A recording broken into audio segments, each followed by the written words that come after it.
You're listening to Fit Pro Sessions with Parallel Coaching, episode number 41. Hi, I'm Neil Bergman. In today's podcast, Hayley and I talk all about process and outcome goals for fitness clients. So stay tuned. Hi, I'm Neil Bergman. And I'm Hayley Bergman. Over the last 10 years, we've helped thousands of fitness professionals to get qualified, learn with simplicity, and coach clients with confidence.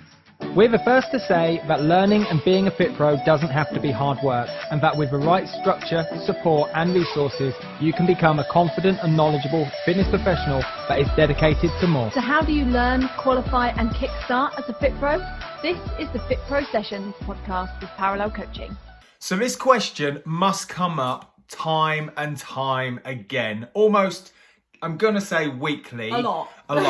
What question are we talking about, Hayley? We're talking about the difference between process and outcome goals. So whether you are on a level 3 PT course, a level 2 fitness instructor course, start from the very beginning, or a Pilates course, a yoga course, an exercise to music course, a kids course, Exercise referral, level 4s, level 4 low back pain, it's guaranteed at some point in your Learner Achievement Pack, your LAP, you're going to have a question around goals, SMART goals, goal setting, and the difference between process and outcome goals. And on probably every single portfolio I've marked, and I've marked a lot of portfolios. How many do you reckon you've marked? I'm in the thousands. In the thousands.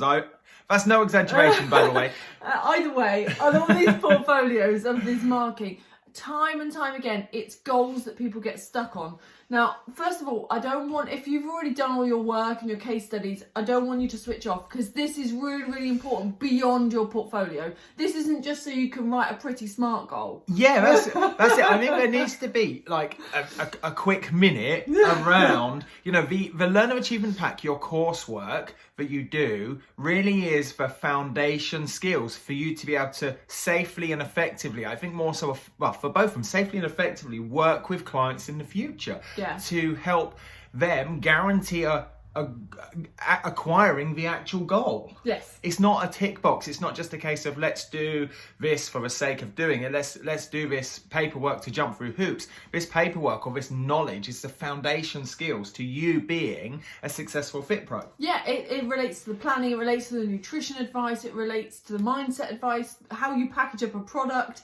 If you don't get the goal nailed at the beginning and you don't get actually find out what they really want, then you kind of just shoot in the dark. You don't really know what you're going Completely. for. At the end of the day, the client, regardless of your discipline, isn't buying one lot of 60 minutes of your time per week or 3 lots of 30 minutes of your time per week. They're not buying your time. They're buying the outcome. They're trusting you, and they're backing you to guide them towards their goal. They're buying the outcome.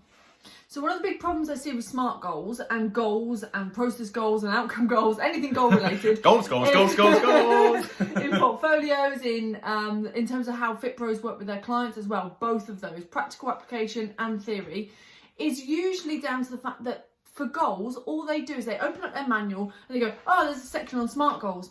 And they just learn SMART, but they don't have any context of how they can relate that to what the client really, really wants.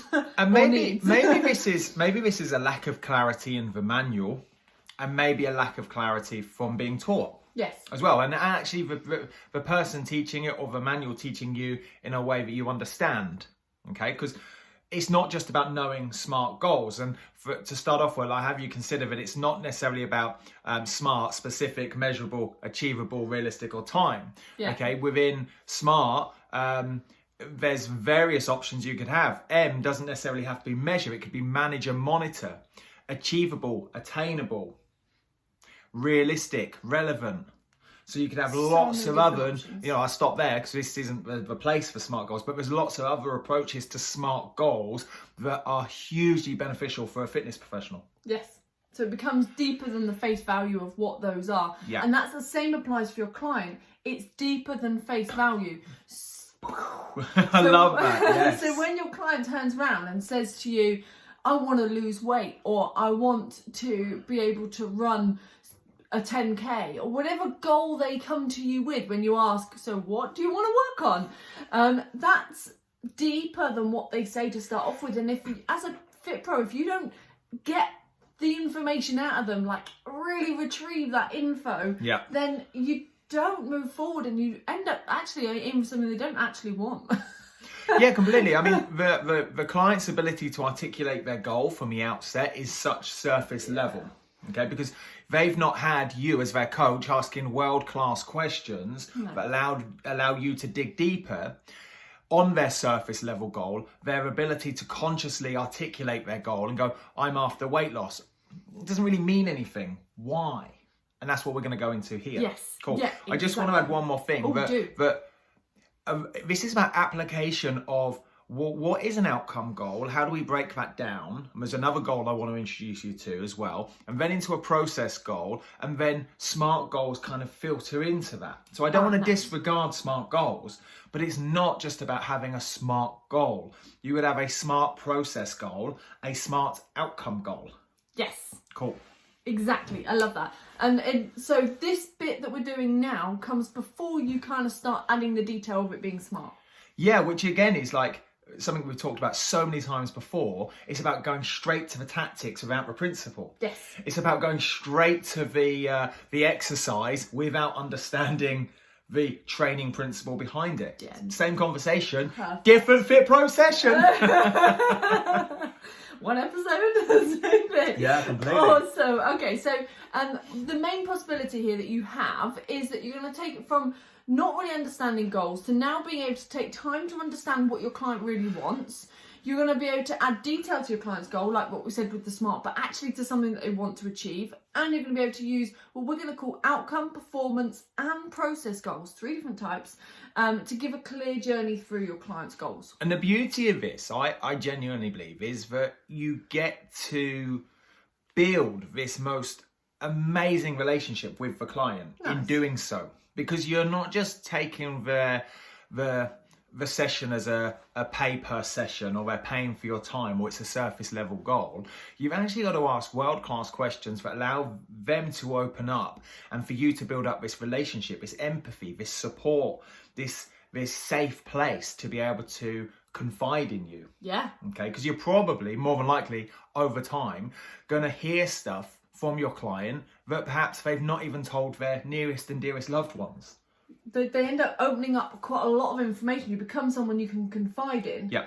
But to start off with, they might not be like that. They might be quite giving you quite shallow answers, and I don't mean shallow. Not in a that, rude but I way, mean, yeah, like, completely. They surface level answers, because there has to be an element of know, like, and trust. People only open up when they trust you. Simple. So actually diving in and asking questions about their goals is probably the first place you can dig. Yes. And the first place of digging about goals is in that very first moment you meet them and they go, oh, I want to lose weight. Tell me more. Nice. Cool. So again, something we teach in a PT in a PT course, on a gym course, and more so in like Fit Pro 31 is, well, what do you do in the first couple of sessions? How do you build up this know, like, and trust quite quickly? Because it can be done very quickly, and you don't have to be world class to start off with. You just have to go straight in with the key strategy, with the principle, not the tactic. And you dropped the phrase perfectly a minute ago. Which one was it? No, just went, tell me more. Oh yes, that one. So naturally. So whenever your client gives you this surface level answer about what it is they want, or even if they sound like they're quite in depth, the more that you can ask them to tell you more, tell me more, it gives this their permission to be able to add detail to what they want. Yeah. And on top of that, you want to be asking questions about how they'll feel when they achieve that goal. What is it that they really want? And we call this about going 3 questions deep. So 3 questions deep. Over to you, go for it. So I know where you're going with this so one. 3 questions deep. Their first one was about what they wanted to achieve, probably, their surface level. Then you're going to go into like, tell me more about that. But then the 3 questions are understanding what they really want. What is it? What would that allow you to do? What do you really want from achieving this goal? And we can break that into be, have, and feel. Nice. Yeah, I think so. Absolutely. So what are you going to feel once you've achieved this goal? Nice. Okay, so we're going to give you some examples very shortly. What do I have personally once I've achieved this goal? Okay, Yeah. and again, that could be an emotion, it could be a feeling as well. Could be a medal. It could be a medal. and what am I, or who am I going to be? Yes. Okay, at the end of this. So it just highlights diving deeper into exactly what they see the outcome as being. And what I love about this 3 questions deep of be, have, and feel, who you're going to be, what you're going to have, and what am I going to feel, is very emotive. There's lots of emotions here, and clients, me included, we buy into our goals. We have to become invested into our goals. We have to put a lot of time, energy, and effort, and sometimes a lot of money into our goal. And we don't buy on logic. We help justify ourselves with logic, but we buy into an emotion.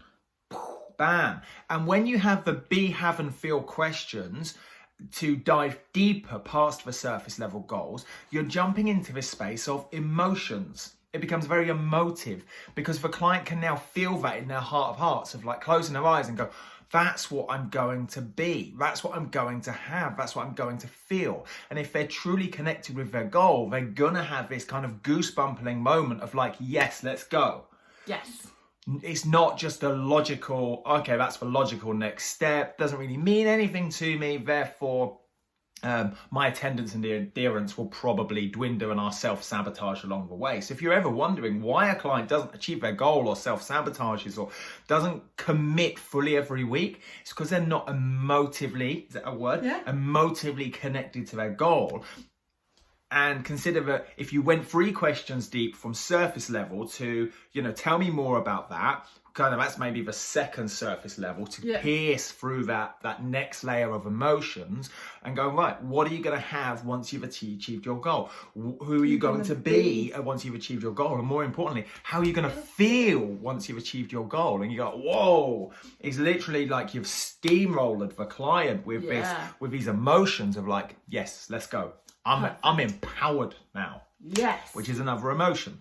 And they are the perfect questions to be asking. So once you've asked those questions, you now understand more about your client. They've opened up massively. And at that point, you can start planning out the goals. So at this point, if your client gives you a surface level goal and they dive a little bit deeper, or I really feel like this is how I'll feel at the end point, and they're all really emotive, and then you go, cool, so you need to train 3 times a week and eat 2 more fruit and veg a day. And they're like, how does that relate? It's a really good point, isn't it? That goals must relate. And that's something we see an awful lot in the Learner Achievement Packs is there's this outcome goal of, I don't know, let's say getting a PB in a 10K.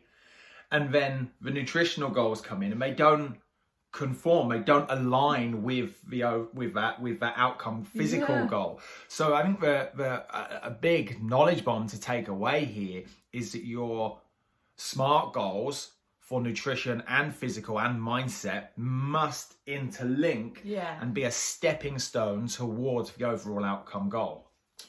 And that overall outcome goal is the be, have, feel that they have. Completely, the outcome goal. So when goal. you were asking about the be, have, feel, that's their outcome goal. And they need to pick one of these. They can't have multiple, by the way. They need to pick one. So if they've got, I want this, and I want to be able to work with play football with the grandkids, I want to be able to walk up the stairs, I want to be able to... Which you probably could. I think you could be, we could be a bit more specific there. It would be like somebody, for example, a female, a lady turn around and go, I really want to be looking really hot, really toned, and in the best shape of my life for my wedding day, my wedding dress, at the same time run a marathon. Yeah, they're conflicting. Now, that's not to say that you couldn't, some ladies might be able to achieve both. Let's not sit on the fence and be, devil's advocate here. But the reality is, if you're going to go after a sub 4 hour or 3:45 marathon, you're going to develop this physique that probably isn't your ideal wedding day dress physique. So it's about having, I call it one domino, one big thing. So if there was one outcome, one domino, if there was this big domino that said outcome on, what would that look like to push over just that one domino outcome goal. Nice. And that's going to be, I want to be a certain way, I want to have something in particular, or I want to feel a certain way. So, for example, let's quickly, but I know we've got examples shortly, but let's take for a marathon runner, I want to be the person that finishes. Oh, nice. I want to have the finisher's medal. Mm-hmm. I want to feel proud of myself having completed That I've done the best I that could. I've done the best I could. And then, you know, three really quick examples of be, have and feel. The lady on the wedding dress, I want to be... Go for it. Stumped. I want to be size 12. I want to be a size 12 when I want to have the perfect wedding day. I want to have my perfect body, perfect wedding dress experience walking down Have the amazing aisle. photographs. I want to have amazing photographs. I want to have everybody look at me and have tons and tons of compliments. I want to feel beautiful. I want to feel amazing on the day. You got stumped on the wedding dress. I was like, B, what would she be? A bride? Yeah, Oh, no. completely. Amazing. I was like, oh, the size. Superb. So sometimes you do have to dig a bit. Yes. You're like, well, what would the be, have and feel be? So I did have to dig a So bit. another word of saying be is what am I? So you could say it from their perspective. So I am size 12. And really, You wouldn't you're go, asking- I be size 12. It'd be, be. I am size 12. That's what they're going to be. Yeah. It's what what am I? I am a size 12. The nice thing about that is that shows the transformation they want to achieve Yes.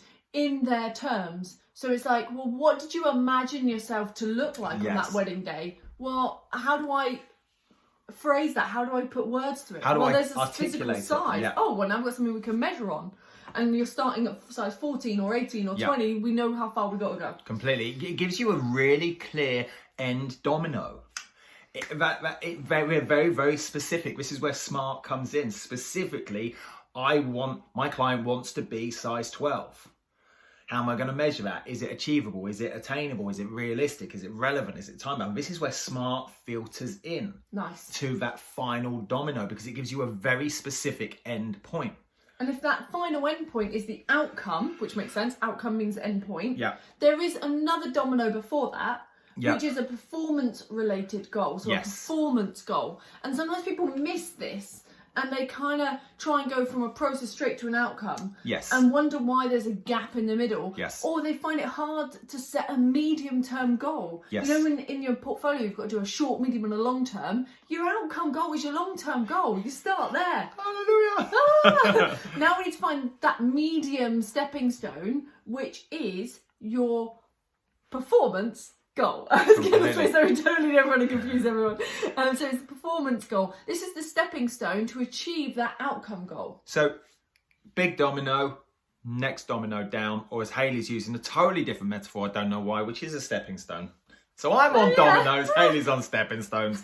Either way, you probably get the gist. Hopefully you get it. Okay. Now, in some respect, we're going to give some examples very shortly around actually a performance goal for some could also be an outcome goal. Yes. And they are very, very closely related. So if you're looking at the screen right now, and I'll do my best to describe it. Okay, my left hand is up, okay, and that's the big domino. Then my right hand is up, but it's quite close to my left hand, and that is the performance goal. And they're closely related. It doesn't take a great deal of effort, I suppose, for the performance goal to lean on the outcome goal and knock it over. Nice. However, if I now take my right hand and have my process goals a little bit further away, I have to have quite a few process goals to knock over my performance goal. Make sense? Okay. So that's why I said a minute ago that your performance goal and outcome goal could, for, I'm going to say, a large population of people, General Joe blogs, everyday gym goers, the outcome and performance goal could look and be the same thing in the grand scheme of things. Could it be just a smaller version? It could just be a smaller version. Okay. Okay. So, But they're not a completely different goal. but not a completely different goal. No. Exactly. So I've not got that wedding dress scenario and then a marathon goal Yes. as the medium term. Yeah. So I'm going to get in the wedding dress next year, but I'm going to do a marathon in the meantime. because they are great goals and you can make them smart goals very easily. Well, let's think about that very quickly. But the goal But they're not related. is about is about becoming something at the end of a period of time. For example, we do 90-day goals. So right now we're here at A, and in 90 days time I want to be at B. Now I've got to do a series of actions repeated daily, consistently, weekly, monthly to get to my outcome. Yes. Correct? Yes. So I've lost my trail of thought. I was totally on the roll and I lost it. Just about it being one clear goal that you're heading Oh towards God, it's rather right. than two. I really, you know, it's like on the tip of your tongue, and you get there, and you're just like, I can't. So if you've got a 90-day goal Yeah. and you're working Remind here, me, Hayley, instead remind of just me. having a series of daily tasks that might lead you to different directions, you want to make sure that it's leading towards one. Yeah, clear that's outcome. okay. I've got it. I'm back in the game. He's back. Yeah, don't sing. Okay, it takes a period of time of these repeated actions done daily to bring about. I can't believe I forgot this. A anatomical, physiological result. Okay, not even planned. Okay, amazing. Just to highlight a really important part. Yeah, just completely. To see if you got it. Maybe I did that deliberately. Maybe we could say that in the outtakes. Repeat the point. So, if I need to have a period of time, I need to have 90 days or 60 days, 4 weeks, 6 weeks, 8 weeks, 10 weeks, 12 weeks to bring about a physiological, anatomical adaptation. Yes. I need to be hitting the gym, my modifiable changes in my diet, my mindset repeatedly, all towards one big domino to get a result. Yes. So I can't have, this was going back to, I can't have conflicting goals whereby I'm going to spend 90 days going towards a marathon, and in the same 90 days I want to get in the best shape of my life for my wedding day. If those physiques look different. Yes. Because the body is only going to anatomically and physiologically adapt towards one thing. And if you've got two conflicting goals and you try working towards two conflicting goals simultaneously, the body won't know where to adapt to. Do you want me to go to endurance, or do you want me to go to hypertrophy? Endurance or hypertrophy. And so, nothing will ever happen. The body will just kind of almost stay in the middle point, this equilibrium somewhere between them. You won't hit your endurance goal and you won't get your best body goal. And also, as a trainer, you're going to be damn confused trying to plan this stuff. So let's keep it simple. Have one goal, one big domino that is your outcome goal, a domino just before that is your performance goal, and then we're going to go back one more, which is a process goal. Now, Yes. a process goal are things like modifiable changes to exercise and diet and things they can do that is in their control that they could physically that's go a and do. great point. That's a great today. point. So performance and outcome goals aren't necessarily, if at all, in control.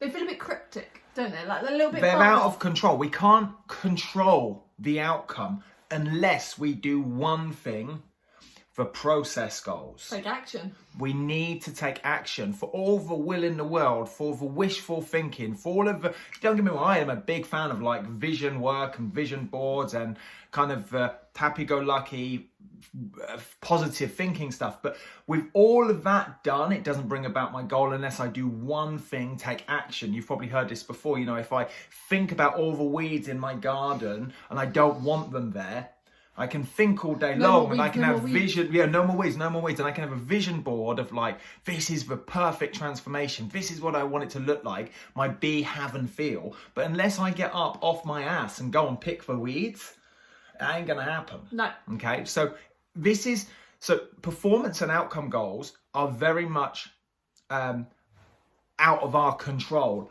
Unless we do one thing, have very, very clear, controlled process goals, which are 100% in control by me. That was good. Okay? That makes sense. So something you said a minute ago, where things that are in control are things like the modifiable food changes.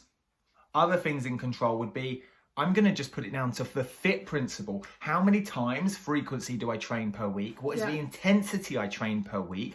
What is the type or modality in which I train, so bias towards cardio or resistance or flexibility or mobility, whatever it is. Pilates or yoga. Then the time duration. And then following that, the things I can control, you as the coach, would be The SAID principle, which we've mentioned so many times before, specific adaptation to an imposed demand. I must create a stress towards the big domino. Yes. The big domino. So these little fit principles keep changing, which are the process goals towards what you want to achieve. And have you considered that these process goals adapt every day, every week, under the principle of GAS, General Adaptation Syndrome, which is logical periodization.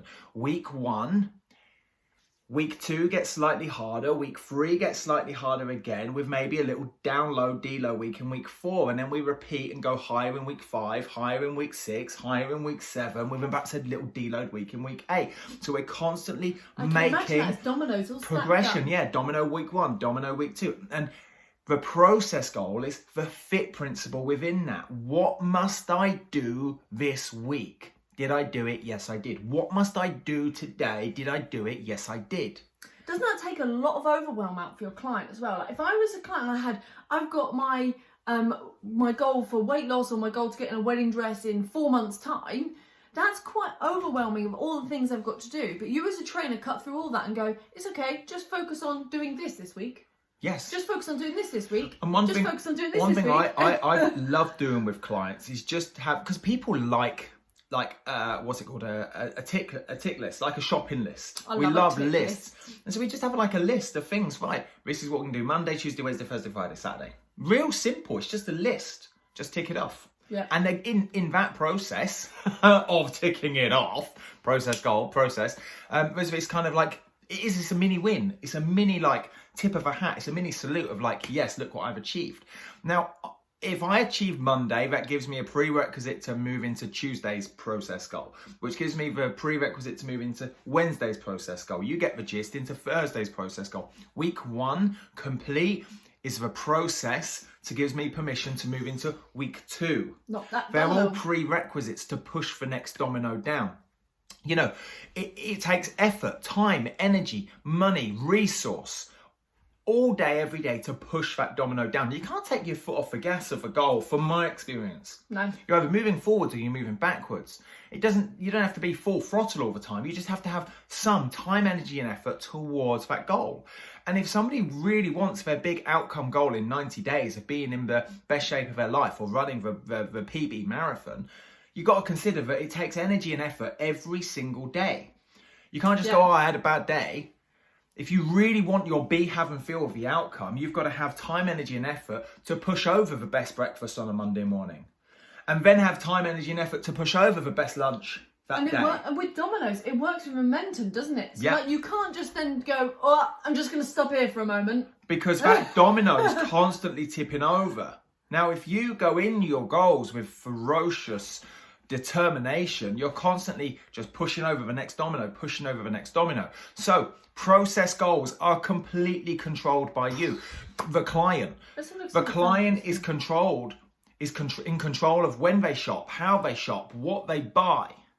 The client is in control of scheduling their gym sessions, going to the gym sessions, packing their gym bag the night before, making sure they've got a towel in their bag. The client is in control of the barriers of birthday parties at work and donuts coming in, of not eating it. But clients in control of, swerving the pub on a Friday night and going, no, this is my goal means more. Yes. That's if they truly want the outcome goal. Okay, so that's the controlled factors. My client's in control of the mindset, the brawn and brain between the right ear and the left ear, the 6 inches there. The emotions, are how we think and feel all day long, right? Yeah. But I know I'm going off on a tangent here. Haley's looking at me going, where you going? Where you going? But we're in control of how we react to those emotions. Absolutely. We're in control of our day. What I really like is that Neil's clearing up that difference between process is something you can control, we're in outcome and the performance mindset. you can't as much. Everything has a meaning to it. It's the meaning we give it. We're in control of the meaning we give something. If I've had a really good day at work, I'm in control of giving the meaning of I've had a really good day at work. Now, if I've had a really crap day at work, I'm also in control of giving it the meaning of I've had a really crap day at work, and therefore the meaning is I feel really low and I'm going to go and have a Ben and Jerry's ice cream. It's the meaning I give it. I'm in control of that. Yeah. So the process goals are the SMART process goals of what we're going to do every single goddamn day and week to build up to the performance goal, which is Nice. how I perform on a particular test. Yes. And then leading to your outcome goal, which is what they really So want. let's have some examples. So let's go. Okay. I've waffled. I reckon we've got to start. I on do like waffles. I don't mean the potato ones, like the sweet, like proper waffle. With Yeah. bacon on and. Okay. When you said donuts earlier, I was like, Donuts. Okay, fat loss goal. That's the one that everybody wants to know about. I can hear you kind of whirring it around. So if my client had a fat loss goal, so your client comes to you, they go, I just want to lose this, or I want to tone up, or I want to lose fat, or I want to just like look better. And you dive in a bit deeper, and you find out their outcome goal is, I want to feel confident on the beach when I go on summer holidays in 4 months' time. Completely. So That's the outcome. Let's make it really clear. Weight loss is not the final goal to be articulated. But it could be a performance because goal. I can be lighter, but I can't have weight loss. I can't feel weight loss to a degree. We could argue it, but we're talking about emotions here. What difference does that make to their world? What difference does it make to their world? How do I add emotion here? What is it that they are going to have? What are they going to feel? And what are they going to be? What can they turn around and go, I am now my ideal weight and I feel and I have. Okay. So in our example of somebody that wanted to lose weight, we're saying their outcome was to be able to feel confident to take their shirt off on the beach. So it's a feeling goal. So you might measure that on a scale of 1 to 10 about how confident they'd feel to do it now compared to how confident they'll feel at the end in 4 months' time. But a good chunk back, that next domino, the previous domino, would be a performance goal, which when you're asking them what would have to happen in your body for you to feel confident to take your shirt off, they're going, well, I want to get rid of this fat and I want to get rid of this fat. Which we know we can't spot check fat because fat comes off globally. I mean, anybody who comes up with, I'm going to lose fat off my first is just a billionaire. Yeah. We know that as fat. So you can't spot reduce. So we would turn around to our client and go, so an overall fat percentage is actually what you mean. Maybe they've got some images of some people and they're like, this is kind of more what I wanted to look like, this style. And you're like, okay. And you do some measurements, you're like, actually, you're 25% body fat now and you want to go down to 15% body fat. So in order to do that, the performance goal is how do you perform on a particular day, a particular test. And in this example, we're going to do a 3, 5 or 7 or 9 point caliper test or bioelectrical impedance. And you don't come on and be like, oh, that's inaccurate, this, blah, blah, blah. We get it. But we have to measure to some degree, and a coach, a personal trainer, a fitness professional, those are the ways in which we test. Yes. Okay? So we could They have... might not be gold standard, but unless you've got access to a bod pod, that's all we've got. That's all we got. So you got the outcome of feeling confident to take the shirt off. You got the process goal of reducing fat from 25% to 15%. Can you see how we've taken it from something about how they feel, that's outcome, to something very measurable, very tangible for the performance goal? Then process goal is going to be something that's modifiable. This is their fit principles. This is the controlled stuff. Nutritional changes, the weekly things, the weekly actions, like Neil was saying, that they've got to take on a daily basis to reduce that body fat in time. So you can see that the process goal is the stuff that we can control. Notice that the performance goal is only guaranteed if we do one thing, have SMART process goals. If I don't take action inside the process goals, I could get 4 weeks down the line, I could measure my client's body fat percentage and nothing's changed. So you can see that we can't control that outcome unless we control the process goals. Yeah. Okay. Nice. Boom. Next type of example, I reckon we go down the health route. Yeah, so let's do it. Let's talk about blood pressure. So for this one, if you've got a client that, say, has got high blood pressure, maybe they're working with you from an exercise referral point of view, they refer their PAR-Q, they've got health complications, they're currently at risk of coronary heart disease, and they want to be able to reduce that risk for their own health benefits. Someone might be on blood pressure tablets for a whole host of reasons, but ultimately their blood pressure is high, is what we're saying. Yes. Okay. What sort of range would this person be in? They're going to have to be above 140 over 90. Cool. So we're looking at 150 over 100, 160 over 100. And depending on the something along those lines. severity of how high they go over that, 140 over 90 will determine the dosage of their medication and what medication they're on. Yeah. Okay, just all bring it comes back from the down to doctors. normal. So as an exercise referral specialist, you're going to be working with a health-related goal. The outcome goal here would be to have sustained blood pressure below 140 over 90. Boom. That'd be the outcome. Because then they could come off their they could turn meds. around and go, I am off my medication. I feel like a different person. Yeah. I am capable of walking, running and moving and not have any major impact on my blood pressure.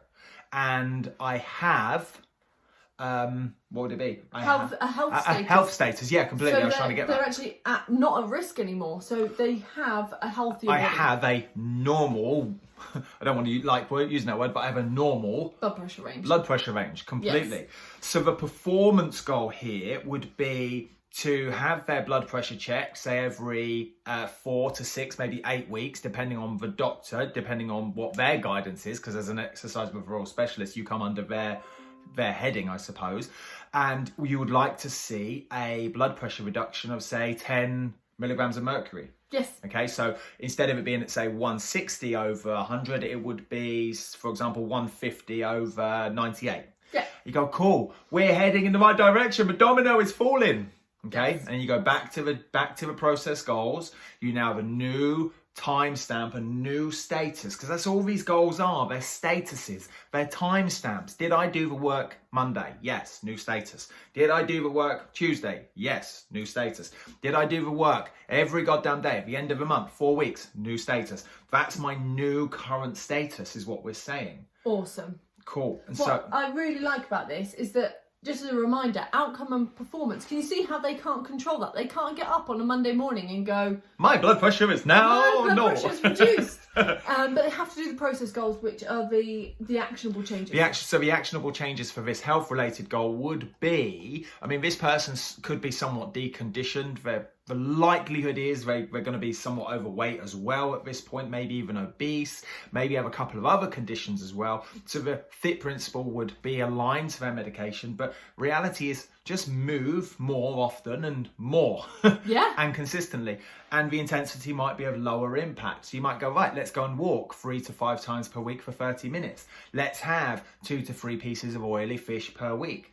Let's have an energy balance equation, which is on our side. Let's sit in a small 5-10% calorie deficit daily. What can I do? It might also come down to like stress relief in terms of doing something that's relaxing, Yeah. meditation, whatever. That all comes under the Exactly, process yeah, great. goals. Sleep comes under a process. Hydration comes under a process goals. Great. So another example, runner, which we kind of mentioned. Yeah. And I wanted to kind of, with this, look at 2 types of runners. So you've got your general Joe blogs that says, right, I want to run, my outcome goal is to run 5 marathons below sub 4 hour. Okay. The performance goal is to actually book and attend at least 5 marathons in the year. Sorry, that was in a year. Yeah. Okay, so that they have a chance of having these performance goals and say, right, I achieved marathon 1 in March, marathon 2 in May, marathon 3 in July, marathon 4 in September, and marathon 5 in November. Yeah.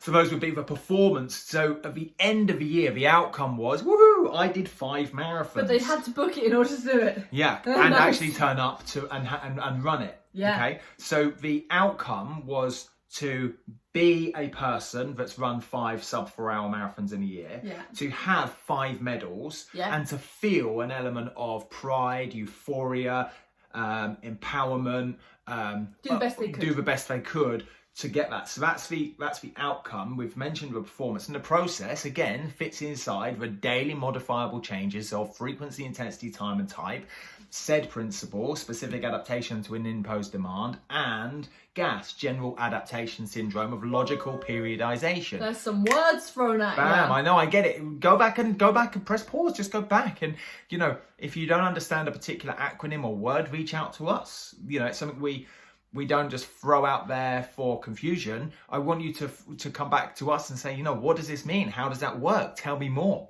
And we've been working with people at the moment on our FitPro 31 coaching program, whereby they've been PTs for ages, or they've worked through their PT portfolio, they've already qualified, they're already qualified FitPros.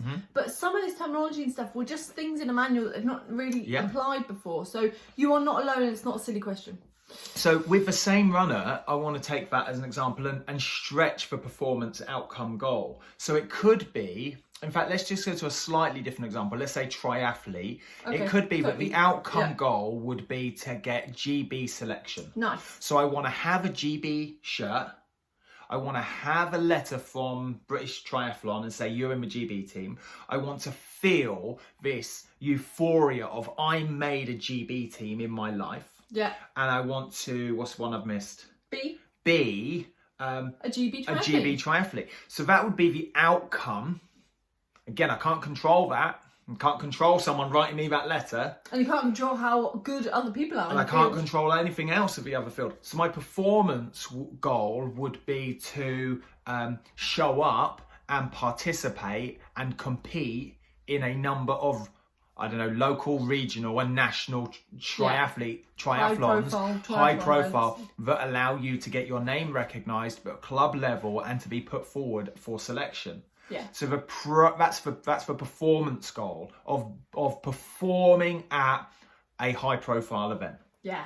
And therefore the process goals, guess what it is? My frequency, intensity, time and type fit principle, my modifiable nutritional changes, my mindset changes, my sleep, my hydration, specific adaptation to an imposed demand. What stress must I put on the body to push over the next domino for today, for tomorrow, for next week, for next month? Alongside general adaptation syndrome, GAS principle. GAS principle is logical periodization. What I do this week, what I do next week, what I do the week after. Does it logically get harder towards the big outcome goal? If it all pushes towards the one goal, you can, caveat, control the performance and outcome. Only if you have strict control over the process. Perfect. Woo!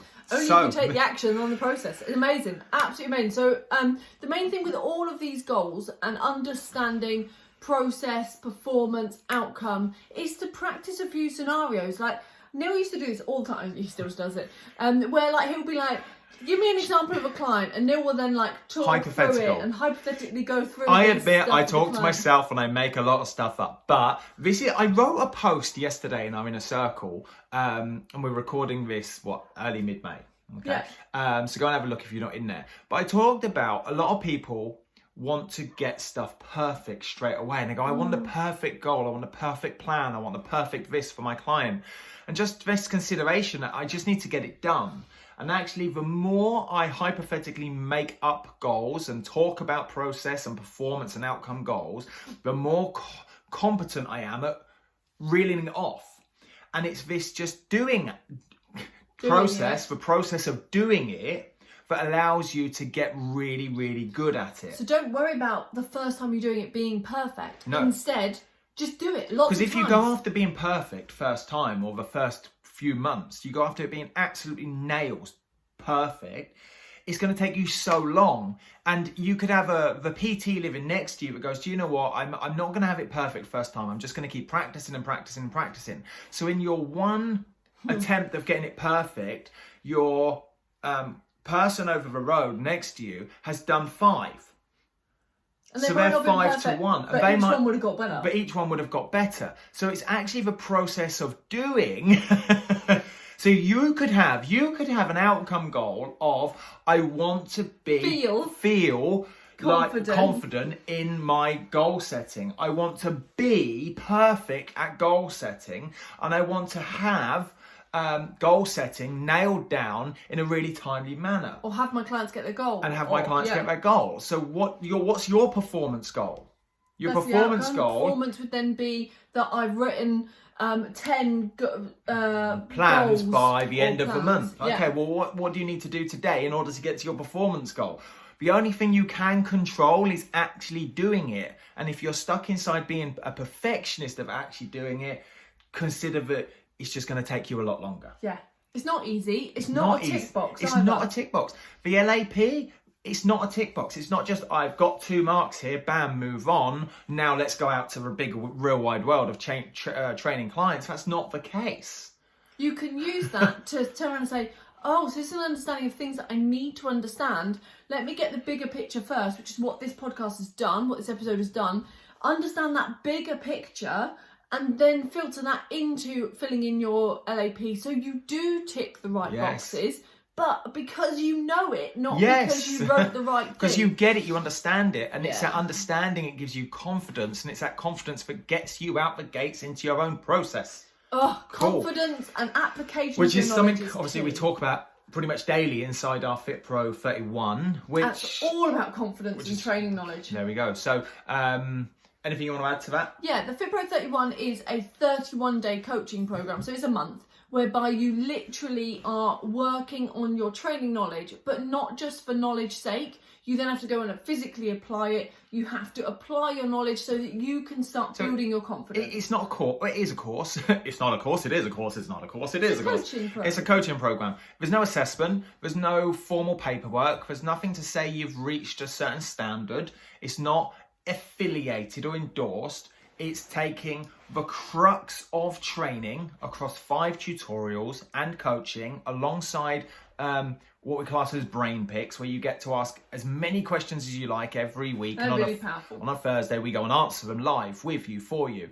And it's about pushing your confidence, your understanding, your knowledge of being able to take a client from A to B in whatever discipline and know you can get the result inside a process, performance or outcome goal. What do you do inside fit? What do you do inside the nutrition? How do you work it out? Like, you've been shown, you've got the manual, you've got your online, but you still sitting there going, I don't get it. That's what FitPro 31 is for me. And even like the nutritional side, like if you don't, like you go, well, I know they need to get in a calorie deficit, but I can't get my client to do it. Yeah. So one of the modules is converting a client's mindset. Yeah. Which is creating lasting change. Yeah. But anyway, cool. So if you're interested in FitPro 31, you can reach out to us. Yeah, just reach out. Outside of that, I really want to know what you got out of this outcome of this goal of this FitPro session. So whatever social channel you're on, obviously on iTunes and Google Podcasts and Spotify, you can't comment below. So there is in the show notes below this video or wherever you've downloaded it from, links to our Facebook Inner Circle on our Facebook page and our blog. So head over there at some point, like now, and let us know what your top 1, 2 or 3 things has been. It's all very well listening to this, but what I want so much, what I want to be, have and feel is to see that we've made a difference. And what, I don't know the percentage, but I it gets bound around various podcasts, is that people listen to podcasts and they go, oh, that was really good, that was really interesting, I really enjoyed that. But 99% of people don't do anything with that information. Are you going to use it? Are you going to use it? I want to know what you learn and how you're going to go and use it. So whatever social channel you want, Instagram, Facebook groups, our website, go over there and drop that below. Because once you get this goal setting, this outcome, performance, process, smart approach, everything changes. And I want everything to change for you to become an outstanding FitPro session, which is fitness professional, which is why we have FitPro sessions. Yeah. There we go. Exactly. So if you're on YouTube, make sure you hit subscribe. I'll also put a link to a video all about SMART goals for you, so it links across. If you are on iTunes, make sure you drop us a 5-star review. So many things to do. But we want you to go and do them all. Do them all. Guys, we're going to love you and leave you. We will see you on the next one. Episode, is this 41? This is 41. We'll see you on 42 then. Bye. See you later. Hi, I'm Neil Bergman. And I'm Hayley Bergman. Over the last 10 years, we've helped thousands of fitness professionals to get qualified, learn with simplicity, and coach clients with confidence. We're the first to say that learning and being a Fit Pro doesn't have to be hard work, and that with the right structure, support and resources, you can become a confident and knowledgeable fitness professional that is dedicated to more. So how do you learn, qualify and kickstart as a Fit Pro? This is the Fit Pro Sessions podcast with Parallel Coaching.